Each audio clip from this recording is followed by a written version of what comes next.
Когда правление перешло к Му'тасиму, это известный аббасидский правитель, он не учился так, как учились его старшие братья Амин и Ма'мун.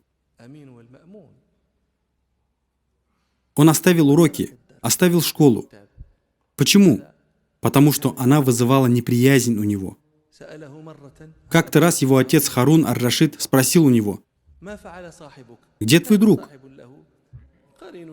У него был друг, с которым он учился. Увидев отсутствие друга, он спрашивает: «Где он, твой друг?» Му'тасим ответил: «Он умер и отдыхает от школы». Харун спросил: «Ты до такой степени ненавидишь школу, то есть ты считаешь смерть спасением от школы? Что ж, если это так, тогда можешь не учиться». Спустя годы, когда он уже повзрослел и в разговоре допустил грубую грамматическую ошибку, потом знаете, что он сказал? «Мне навредила любовь Харуна». Он не сказал: «Харун проявил сострадание ко мне, да воздаст Аллах благом Харуну, что спас меня от школы, что удовлетворил мое желание, что оставил забавляться и играться. Харун, ведь ты мой отец, а я маленький ребенок. Ведь ты лучше знаешь, в чем польза для меня. И недопустимо, чтобы разумный последовал за глупым».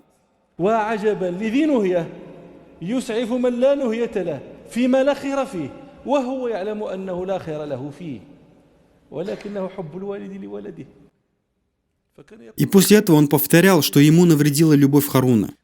Поэтому я говорю родителям, которые хотят, чтобы их дети достигли чего-то, не бойтесь быть строгими с ними в детстве. Быть строгими — это значит требовать, чтобы он заучивал Коран, заучивал то, что будет полезно ему, когда он будет взрослым. И даже если ты увидишь его глаза красными, уставшими, полными слез, и что плачет без голоса, ты видишь, как бегут его слезы, и он не издает голоса, такой плач является убийственным для отца. Это очень тяжело видеть, но все равно тебе не стоит жалеть его, поскольку твоя жалость заключается в том, чтобы он учился в школе. Твоя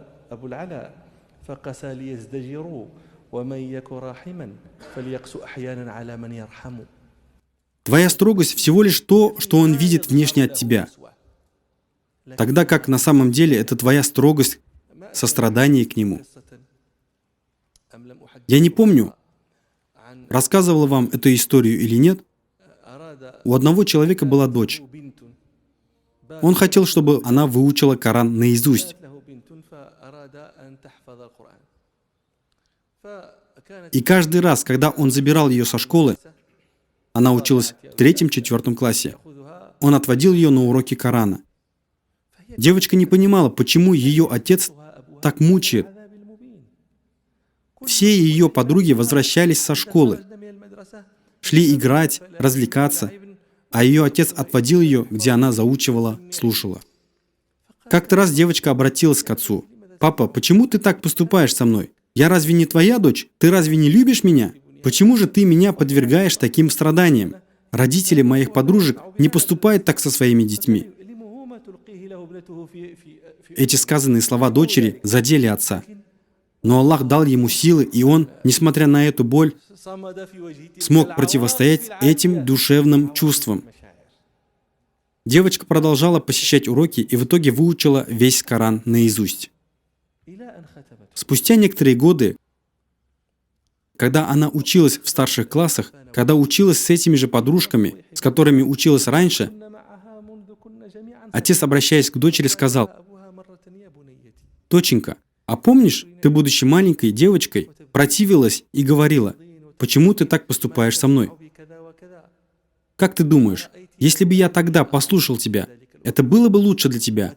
Или сейчас, когда ты носишь Коран в своей груди, это лучше для тебя?»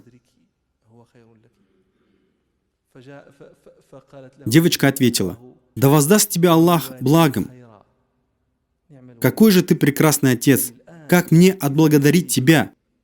Что мне сделать для тебя? То, как ты поступил тогда, это причина, что я знаю Коран наизусть.